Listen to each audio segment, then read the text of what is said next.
this year for you has been a roller coaster, but you said you found peace and you got back to a happy place.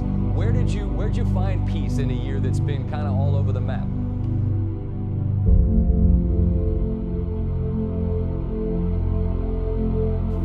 The average person just sees, opportunity to say that, oh, Melo should go here, Melo should go there, I think he should do this, I think he should do that. But they don't take into consideration the family aspect of it. Your livelihood, like, where you gonna be living at, and do you want your kids to grow up in that place, in that city? Do I want to spend the rest of, my career in that situation, in that city? So all of that stuff comes into play. So when you go to places like New York, you're there for 2 nights, and you feel the excitement, you feel the difference, and the energy is different, and the fans is different, the game is different, playing in New York. And then you go back home and it's like, nah, I want that. Melo being from Red Hook, being from New York, and for us to have a superstar, there was no other player that we would have wanted. Actually looking back at people right now that live in Red Hook, people that I've grown up with, and to sit with them and have stories and talk about it, like just all the memories, and I sit back like, why am I the one that really made it out? And how did I do that? I try to, gather some thoughts and think about that all the time.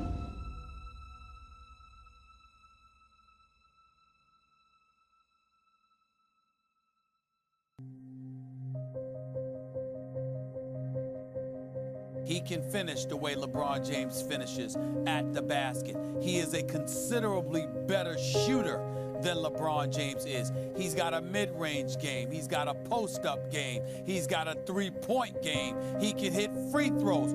All of those things I mentioned in terms of shooting, he does better than LeBron James. And you could be playing so well, and then you just have a breakdown throughout the course of the game, and the Bulls will come. Now that's where you like,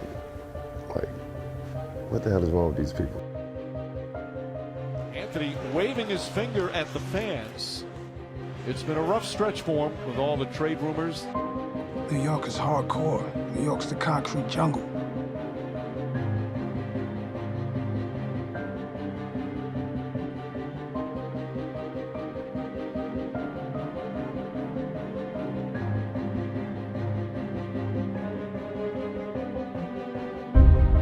He's always been the player that I enjoyed guarding the most, because he was the most difficult because of his size and his speed, and players that can shoot the long ball, have a great mid-range game, great post-up game, turn around left shoulder, turn around right shoulder. Melo does it all, and he's strong as a bull. Rose misses another. Smith has it. Knicks down 3. Should the Bulls foul? No. Anthony for 3. Bang!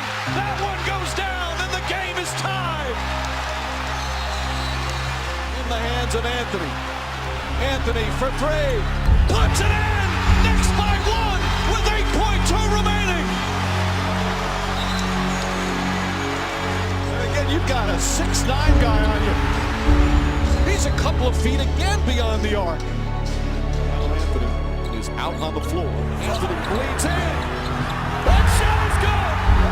Carmelo Anthony with the greatest scoring game in Knicks history. He's got 62. They're going to bring him out now so he can feel the crowd, the love of the crowd for Melo. The highest scoring game ever here at the Garden. 62 points for Carmelo Anthony.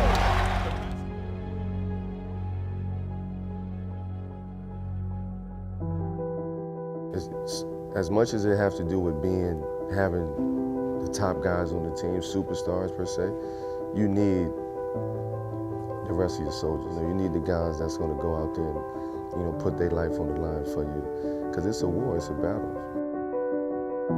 An emotional roller coaster. An emotional roller coaster.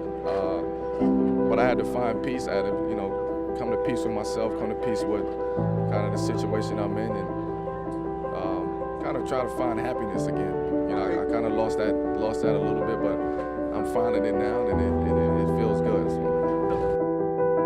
I love the bright lights, big city. I love the grittiness of it. I love the realness, the authenticity of it. New York is a great city to play in, I think. But if you're not a New Yorker, if you don't wake up some days and be like, man, fuck this place. Like, you know what I mean? Like, I don't care who you are.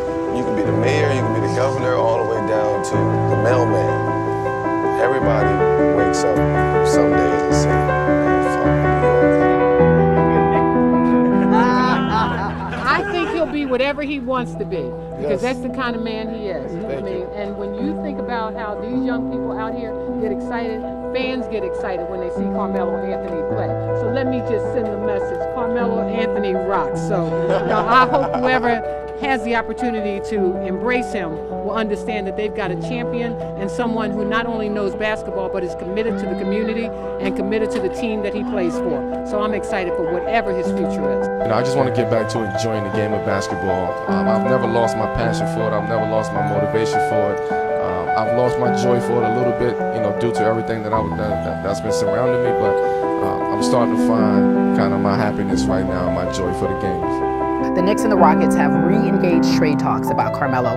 I hear the new report every day. Every day is a new team.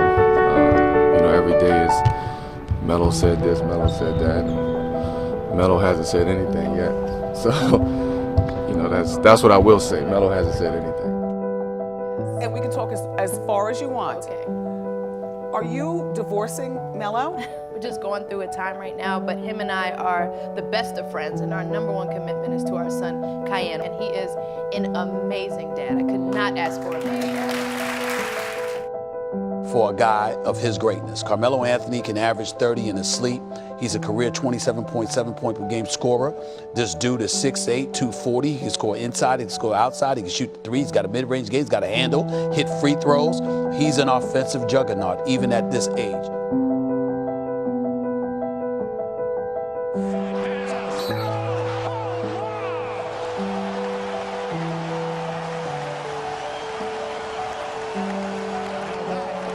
Spectacular.